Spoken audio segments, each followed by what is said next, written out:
Thank you very much. I'm actually sitting here in Kilis B'nai Torah, where the Harnov massacre took place almost 11 years ago. I'm sitting right near the door by the bullet hole. I'm looking at the bullet holes here, and remembering this tragic day. And although it was tragic, it was the time and the impetus for me to get started saying these shirim every month for Anenu. Everything that Hashem does is done with infinite wisdom. And today I'd like to speak about a phenomenon which, as somebody who's involved with the tzibur, I've been noticing more and more and more. Almost every week, we could even say every few days, I'm getting letters from individuals that they got divorced. My talmidim, my listeners, friends, family. And it just seems to me that something has to be done. I don't believe that 10 years ago, even 20 years, certainly 30, 40 years ago, that this was the status that was happening so much in Klal Yisrael. And yet today, there's so many marriages that don't seem to be working. Now, I don't want to give a shir today about marriages. There's a lot of excellent shirim out there from Rabbi Schaefer and other people who are well versed in this topic. What I want to speak today is more about the special challenges I feel that exist in this time. And the name of this shir is the No End Vortex. After thinking carefully about what's going on and what could possibly be causing this, so I want to share the following thoughts with you. Now, 35 years ago, when my wife and we got married, we had a very interesting chasna. I mean, interesting is not the right word. We had a very auspicious chasna. I was slated to get married on the 13th of Av, which that year Tisha B'Av was a nidre, was the 10th of Av. I'm about to leave to shul, and I get a phone call from my wife's aunt that my father-in-law just passed away. Now that means it's 3 days before the wedding, and that the halacha is that during Shiva, you're not allowed to get married. And in fact, until the end of Shloshim, you're not allowed to get married. So it basically was being told that my chasna is called off. I called my Masada Kedusha, who was my Rosh Yeshiva of Moshe Meisman. He came over. He took us to Rosh Shlomo Zalman Auerbach. And Rav Meisman suggested to Rav Auerbach that maybe we should just don't tell my wife that her father passed away. Rav Auerbach thought it was a great idea. There is no din shiva before you know about the patira, about the death.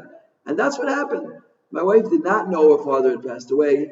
We went through Sheva Brachas, not knowing. A woman came and told her after Sheva Brachas. And then she sat Shiva, upon which she went to Brazil. Now, I was thinking that this was a semi-nace, that my wife did not call her family for 7 days. I'm sorry, Rabbi Chuck.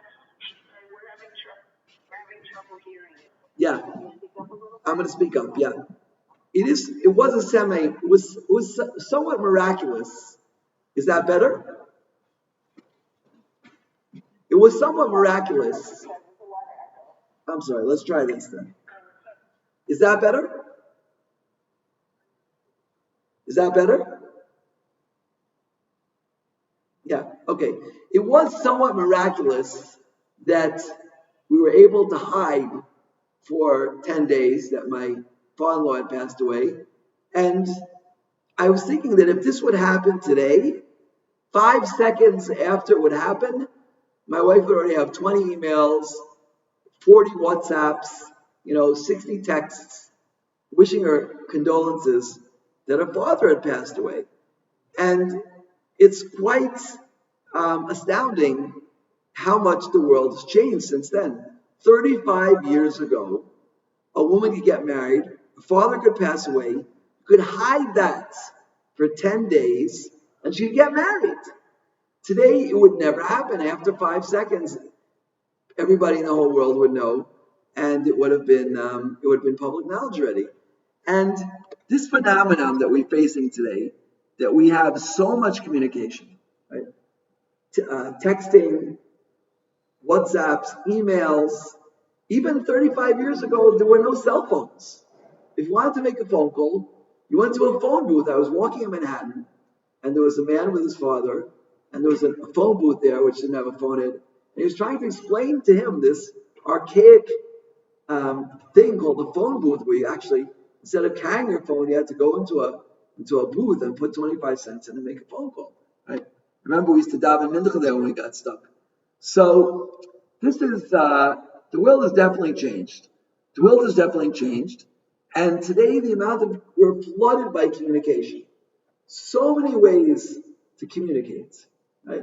And you would think with so many ways to communicate between our phones or our texts and our WhatsApps and our emails and whatever other devices you might have to improve communication. So you might think, well, today we're all going to be master communicators. We're going to listen really carefully to everything people say. We'll be able to absorb it. Yet we don't find that's the case. It actually seems to be the opposite. I met my friend Charles Lebo, who does Kiruv at Hebrew University.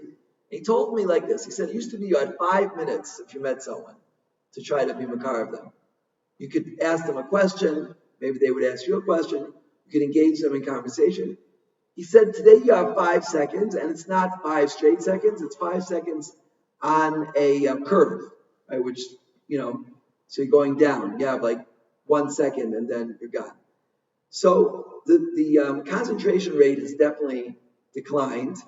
And my Rebbe, Israel Auerbach, told me when we asked him about a question about can you be Yotzi Shmon Esrei today from the Shliach Tzibur, because really the reason that the shots goes over the Shmon Esrei again is for people who don't know how to daven. So if you made a mistake in davening and you want to listen to the Shliach Tzibur, Yotzi, said Rebbe Auerbach, he does not believe that most human beings today can concentrate for 5 minutes straight. He said, even Kiddush. He said, he finds it hard to believe that someone can concentrate for 1 to 2 minutes to be able to Kiddush. So we find a very interesting phenomenon today, that we're bombarded by conversation, with communication, and yet our ability to communicate is very, very poor. It's very, very poor.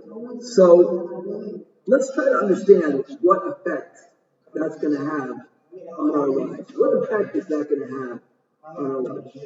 Now, when I read a lot of the time where the young man gets married, he wants to come to the kollel, maybe before the wedding, and I generally ask him, so how many hours are you planning to put into preparing for getting married? Inevitably, he'll tell me proudly, he'll tell me about 8 to 10 hours.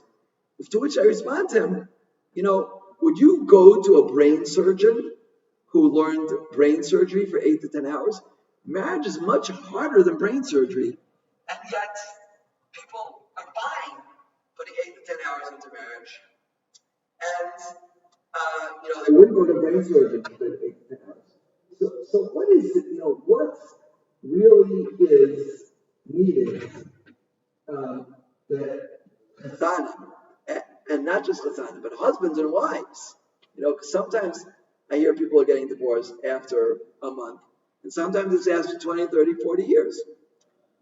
So, again, I'm not coming here to give Shalom Bayis tips, but Ma'aseh Chazal tells us already, right?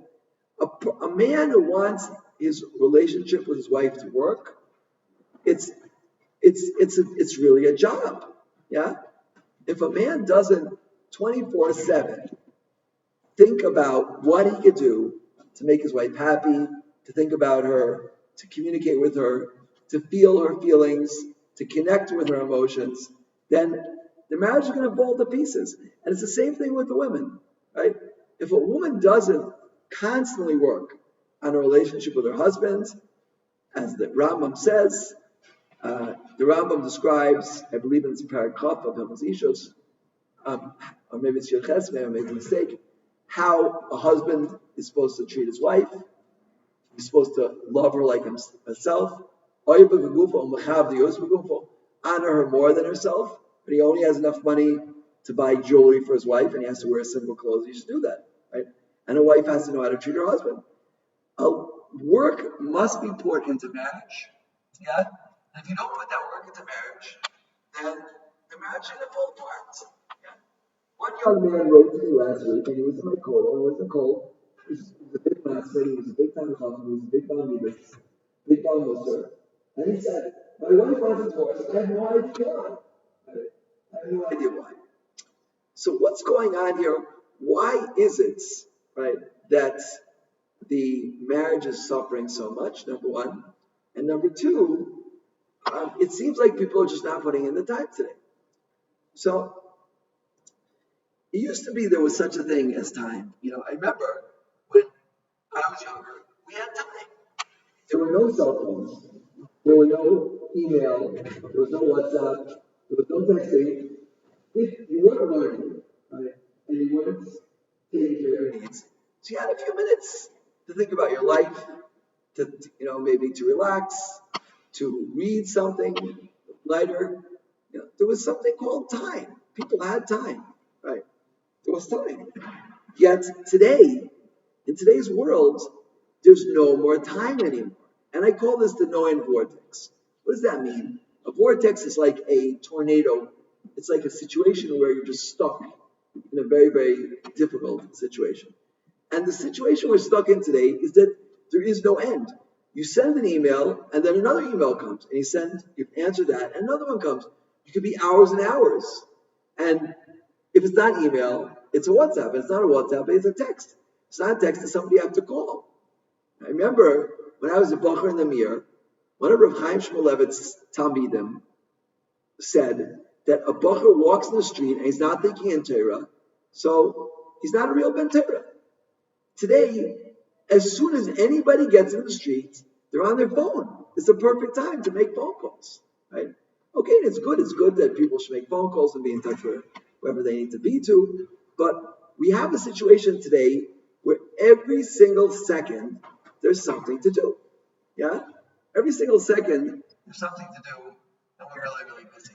And what happens is that time which is filled up with all our different forms of communication, that was the time that a husband and wife were supposed to spend together and be creating their relationship. Yeah? And the halacha is, Tosfos says in Yavamas, right, that before a man leaves for a journey, right, he's supposed to spend time talking to his wife and to connect her. He's going to leave. She's going to leave her alone for a few days or a few weeks. Yeah? He's supposed to connect to the wife, and the wife connects to the husband. There's supposed to be a real relationship there. And the time to make a relationship, that has been, ironically, been replaced by time connecting with other people or whatever it might be, whoever it might be, right? So the time that was once consecrated for men and women to work in the relationship, we've entered the no-end vortex, and there's no end to communication. There, as Carl Sagan used to say, there are billions and billions of stars out there, and there are billions and billions of people. Now, we're not communicating with most of the non-Jews in the world, yeah? But, if you take all the Yidden out there, there's millions and millions and millions of them, right? A person who's very sociable, or a person who's an entrepreneur, or a person who needs a Rosh Kollel, right? I need to raise money. I need to find donors. I can have endless time on the computer communicating with people to try to raise money from them. It'll never be enough. It's really a no-end vortex. We're in a situation today where we just have a non-ending amount of communication. And as a result, the time for husband and wife to bond has been replaced by all this other communication. Now, smart people will realize that you need to take this out. If you don't take, as my friend Rabbi David Kaplan, who's a Rebbe in Or Sameach, he quotes the commercial I remember growing up from Midas Mufflers to say you can pay now or you can pay later, right? You can invest that time with your spouse now, or you can invest it later, right? When you're in the divorce process. So now, okay, Rabbi Travis, very nice. We agree with you. There's a lot of communication today. There's a lot of distractions. But what do we do about that? How do you get out? How do you escape from the no-end vortex? So the first thing you have to know that the no-end vortex is a tool of the Eitzah. But David Kohen Rav Shach said is the global door in the next generation. Right? He told me once, he's Rosh Yeshiva in Hebron, he was Mishachem. He told me once that if Yavin was around today, they would be singing and dancing. Right? They would be singing and dancing because, all the work that they did to distract people from Hashem, through their arts, through the Renaissance, through the sciences, and which are not bad things, but if it replaces God, then it's very bad. They don't have to do that anymore. It's all there on the tip of your fingers, right? And the Yetzer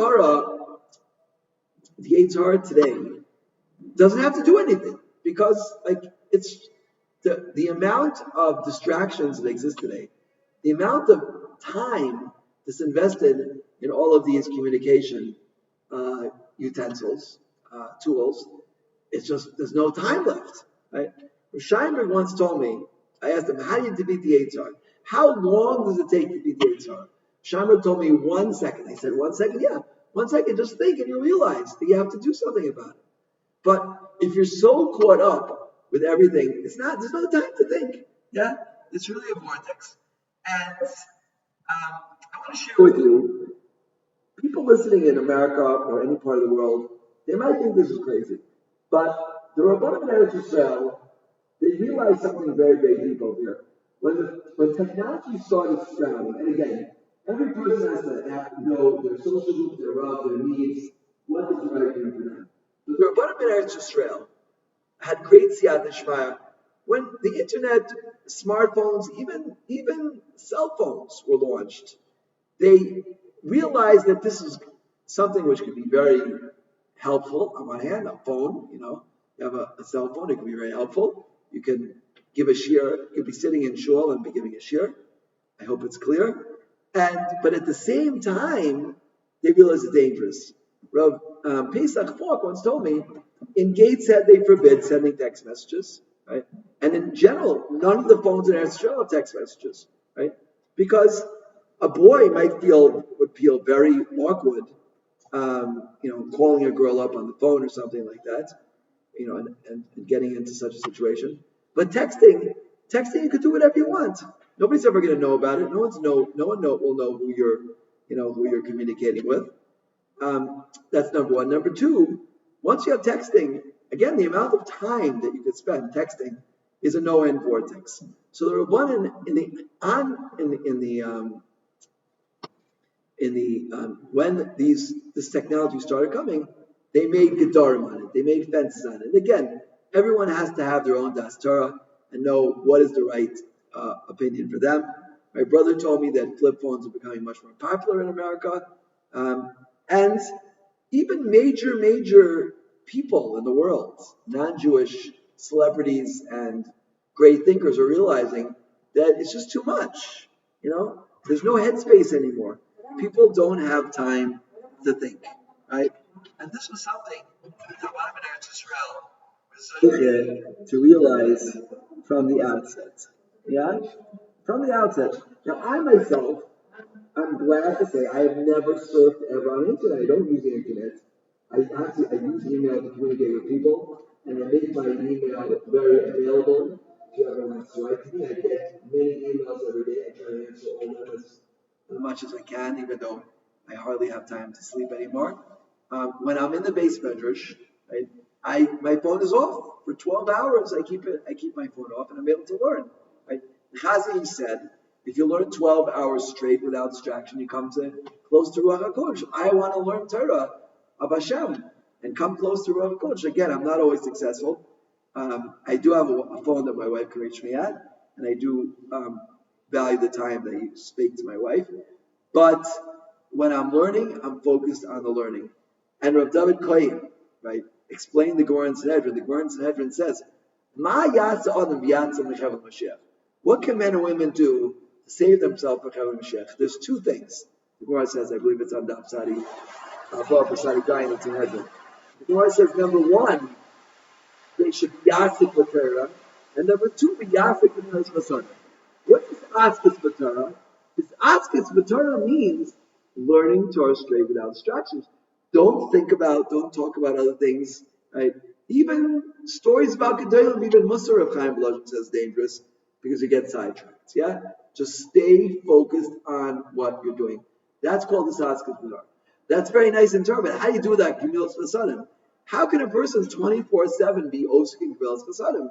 There's a lot of other things that you need to do. Explain Rav David Cohen, be sensitive to other people. Think about their needs. Think about what they you could do to help them out. That's called this Askus B'Rav Chasadim. 24/7, everyone you meet, always be conscientious about the needs. Rav Gershon Edelstein said once, when he went to a Kiddush, he came back farmater, as they say in Yiddish, completely worn out because every single person he met, he worked very hard to think about what they need to hear. In any event, all of these concepts, thinking about how to be sensitive, thinking about being compassionate, learning Torah straight for 12 hours or as much as you can, right? These are all possible if you're out of the no-end vortex. But the person who's trapped in the no-end vortex, so he's constantly going to be, I have to make another call, I have to send another email, I have to send another text, etc., etc., etc. He's stuck in that. So we're now in the months of Elul and Tishrei, and we have to try and think, what can we do to change this? What can we do? If we have a good marriage, let's make it great. And if our marriage is not going so well, which it seems there's a lot of people, let's try to carve out that time. Let's try to get out of that no-end vortex and try to be concentrated. Now, I myself, it's very hard when I get home not to go to the computer and check emails. And I made a getter for myself. I made a fence myself. One day I got up and I said, this is terrible. This is ruining my marriage if I keep doing this, right? I'm not giving my wife the time that she deserves and she needs. So I made myself a sign. It said NEAN in big letters, like 72 font or 90, as big as I could get them on the paper. NEAN, which means no emails at night. Just that's it. I told my wife, take the plug out of the computer. I don't want to be trapped in no-end vortex. I want to use my time, what I'm meant to be doing, and not to be stuck and trapped in this no-end vortex, And Baruch Hashem, when I am successful in this, which is most of the time, again, I do fail. I'm a human being sometimes, There might be an urgent thing you have to do, and generally urgent things is coming from the Yetzer Hara, right? As the Rav says, he says, if you feel like you must do something right away, it's probably the Yetzer Hara, because that's the Yetzer Hara operates. It's like, must be right now, just go do it immediately, don't think about it, just go. That's how the Yetzer Hara. The Yetzer Hara itself doesn't need to use those techniques. It's intrinsically good. Okay. So this is something which, as we enter the months of Elul and Tishrei, it's really food for thought. They could really think about this.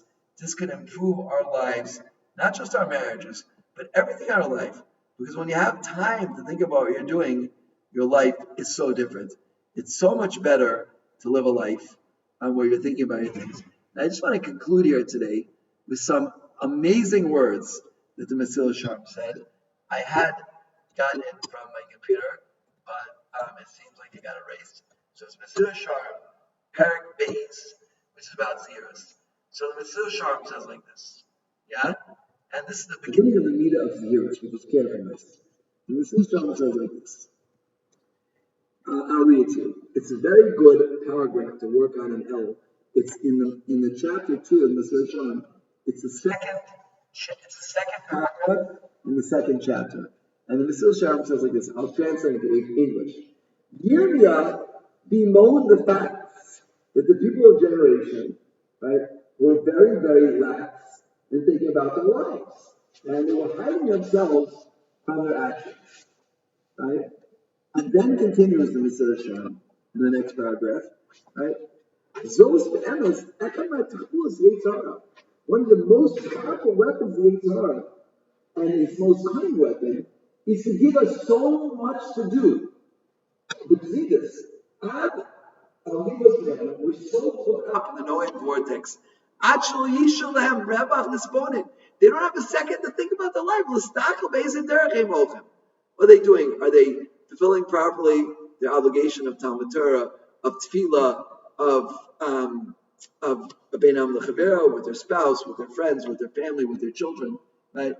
And says Mr. Sharp, if they would take a minute to think about their life, it would be so different, right? And this is what differentiates a Rasha from a Tzaddik. And he concludes here in the 4th paragraph. And this is what the Navi screamed, the Navi Chagai Perek Av, Simu L'Bavchem Al Darkechem. Put your heart on your ways, right?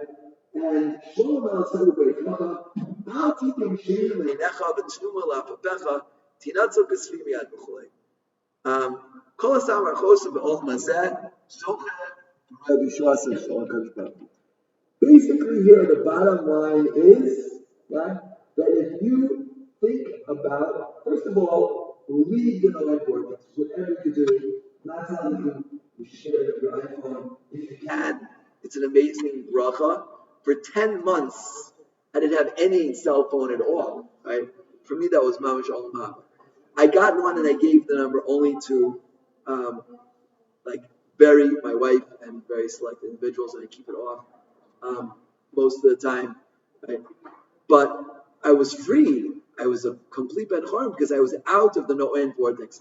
As much in Elul Tishrei, as much as you can get out of the Noah Vortex, if it means making a big sign on your wherever you see things, any ad, no emails at night, no texting at night, no WhatsApps at night, whatever acronym you want to use, just do it.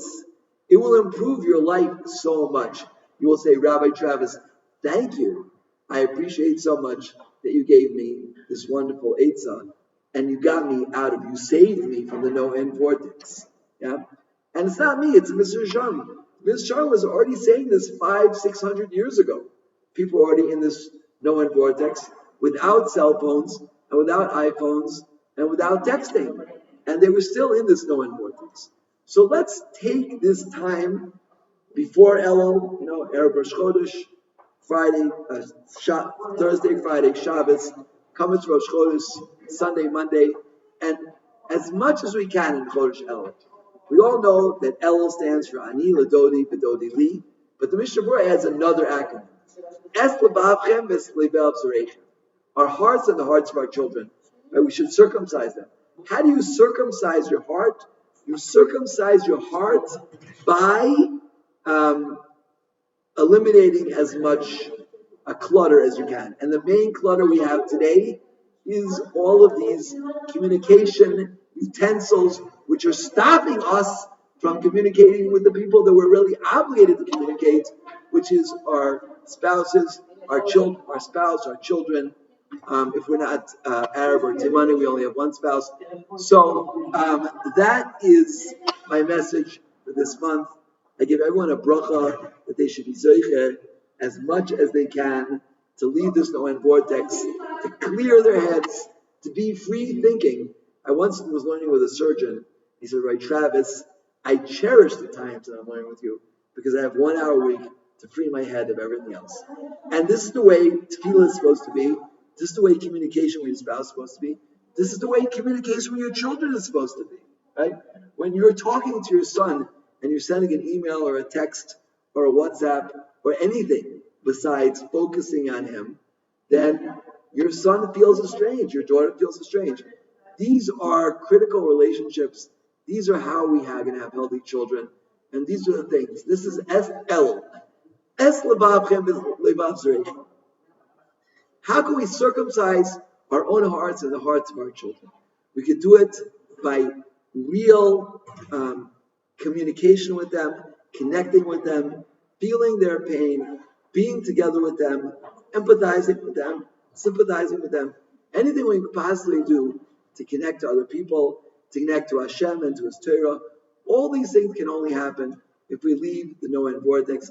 Hashem should help us to get out, should free us from these shackles, and everyone, according to their ability, should have atzlach and siyata shmaya. Amen. Thank you. And everyone should have a ksiva v'chasiva teiva. It should be written in the Sefer of Sadikim Gemurim, and should have bracha atzlacha, should have bracha in parnasa, should have bracha in health, should have bracha in your marriages, should have bracha with your children. Everything in your life will be filled with bracha, and I tell you, and I promise you this, money back guaranteed if it doesn't happen.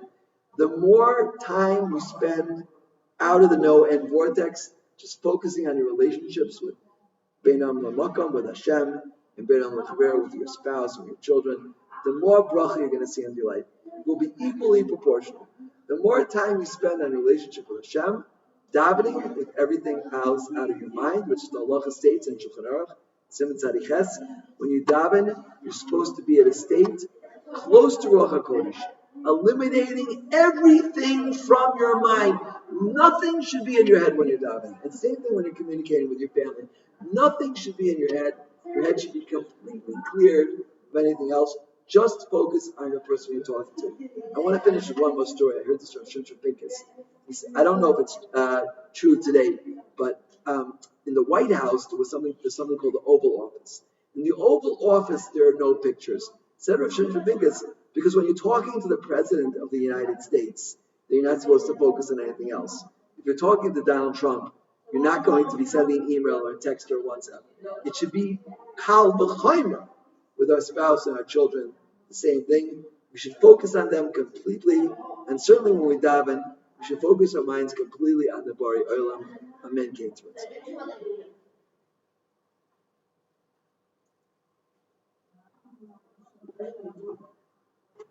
Everyone should have bracha and atzlacha. Amen.